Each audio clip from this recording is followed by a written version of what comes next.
So question here is, it's from Katie from the UK. Finally, just wanted to say thank you. What you're doing is fantastic and that you make so much sense to me. Thanks.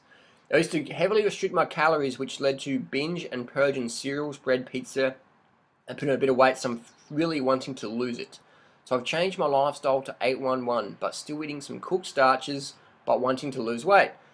I know you say to eat as many carbs and fruit as you want, but an 811 book says that a 130-pound woman should eat around 1,500 calories a day. I run for about 45 minutes a day, but want to lose weight, so I'm confused as how many calories I should be eating. Your and Doug Graham's advice on calories seem to conflict. Can you please clear this up for me? You're a true inspiration, not just food-wise, but life in general. Cheers. I live in the UK. I'm not really happy or excited by things here, so I've decided to take a year out to come to Australia. Bad choice. But the things you've said make so much sense to me. If you feel depressed, it's your body's way of making you make a change, and that's what I'm going to do. Amazing you being Harley. Cheers, Katie. Okay, let's tackle that one at a time, because it's got a few questions in there.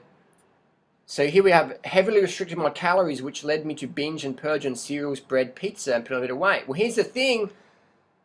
Cereals can be high fat, or they can be low fat. Bread can be a high fat, or it can be a low fat. Pizza can be very high fat, or it can be low fat. What do I mean? Cereal, if you just have rice, which is a cereal, or cornflakes, if you just have rice or cornflakes, they're very low fat. But if you add dairy to them, they become high fat. If you add cream to them or whatever, they become high fat.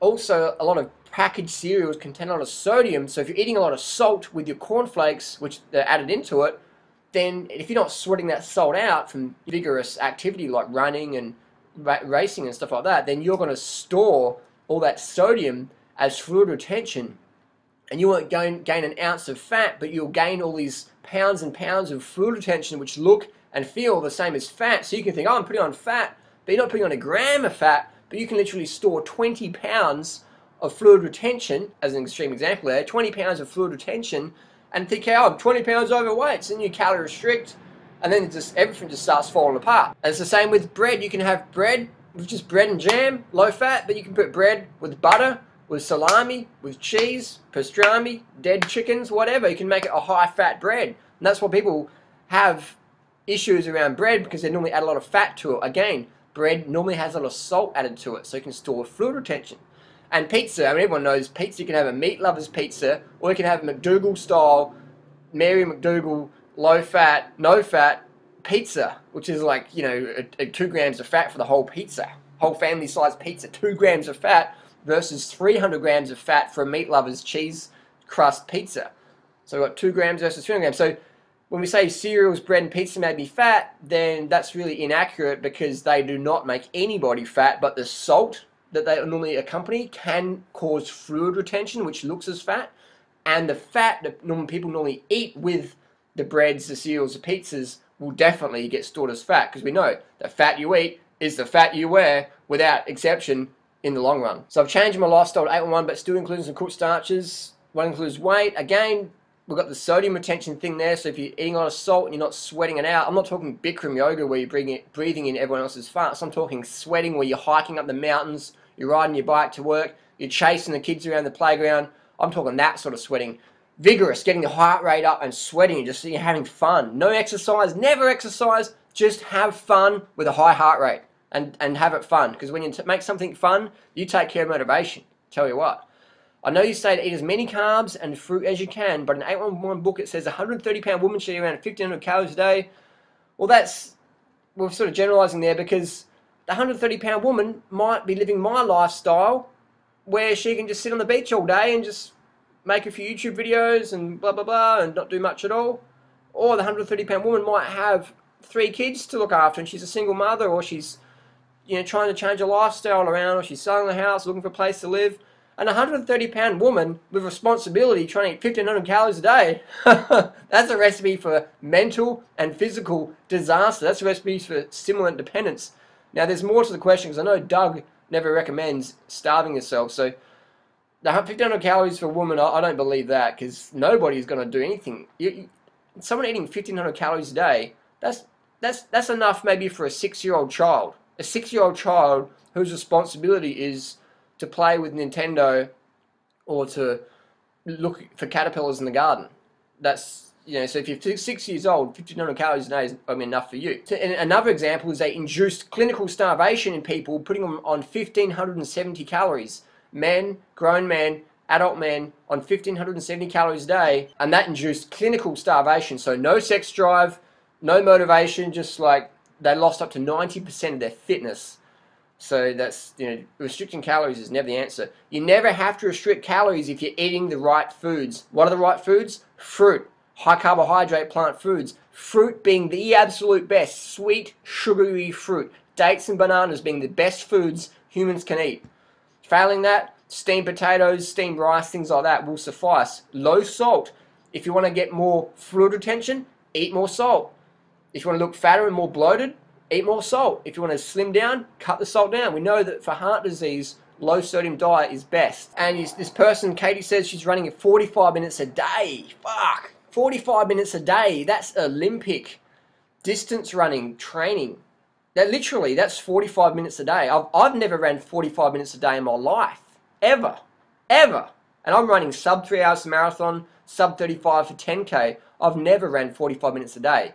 That is a lot of training. That's fucking world class. That is literally world class amount of training, 45 minutes a day. So you're training as a world class athlete, and you may be trying to eat 1,500 calories a day, and you're wondering why you're going to be binging on fatty, greasy foods. So bottom line here, Katie, what you want to do is you want to eat as much as you want, carbohydrates, fruit being the best. Failing that, the steamed potato, steamed rice, low salt, or better, no salt. But fruit's just going to be your best. That's why, I've done all my experimentation. Fruit's the best. Here, up here. Fruit's king and queen for health, vitality, weight loss, athletic performance. Fruit is the best you can get. You just got to get enough calories from that, and that can be very hard if you're not living in a good place. So that's my advice, is smash in as many calories as you want. Eat 5,000 calories a day. Eat 8,000 calories a day if you care for. Eat as much as you want. Never ever limit. Only count calories so you get to eat as much as you want. Count calories so you know you're getting enough. Eat unlimited. Don't do little Eat as much as you want. If you want to live as much as you want, eat as much as you want. If you want to stay away from the foods that make you feel shit, eat as much of the good stuff as you want. Unlimited. Unlimited. Anyone says fruit makes you fat, look at me, look at Doug Graham, look at Roger Hesker, look at all the skinny people out there. People say, oh, Doug Graham says eat too much fruit, but Doug Graham's too skinny. Oh, fruit makes you fat, but Roger Hesker, he looks like a scrawny 14-year-old schoolboy with his shirt off. Oh, doing right, you look like anorexic, look, fruit makes you fat. Here's the thing, fruit makes you fat, doesn't it? Look at Freely. Oh, Freely looks like a lollipop head. Oh, Freely is too much fruit. Too much fructose makes you fat. Freely doesn't know what she's talking about. Fruit makes you fat, but Freely's too skinny. You know what I mean? It's crazy stuff. Crazy stuff. So eat as much as you want, definitely. And coming to Australia, come to Australia if you've got a lot of money. Because Australia is very expensive. Way more expensive than the UK for fruit. Way more expensive. Because we grow all our fruit locally. And when you grow something locally, you can charge as much as you fucking want because there's no international competition. It's illegal to import bananas in Australia, so local farmers charge what the fuck they want. Last year, bananas were $20 US per kilogram. So that's just how it is. But I mean, local's good and stuff, but for the consumer, local can be really fucking expensive. And then the farmers get shafted because they raise their prices. People buy less fruit. And the farmers have to raise their prices more, people buy less and less, and it becomes this vicious cycle.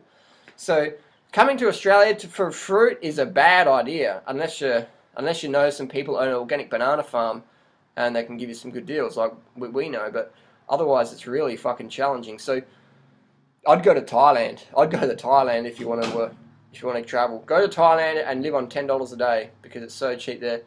That's my tip. Bottom line, eat as many calories as you want. Cut your training back because you're doing way too much. You're training like an Olympic athlete. Cut it down to maybe 5 minutes jogging a day and then build it up over the next 5 years. And that's simple as that.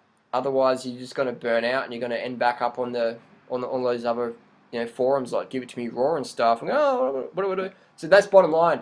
5-year plan. That's it. Raise your training 10% per week. And if you're new to jogging, I mean, you might be an Olympic athlete. I don't know because you haven't really said how much what your height is.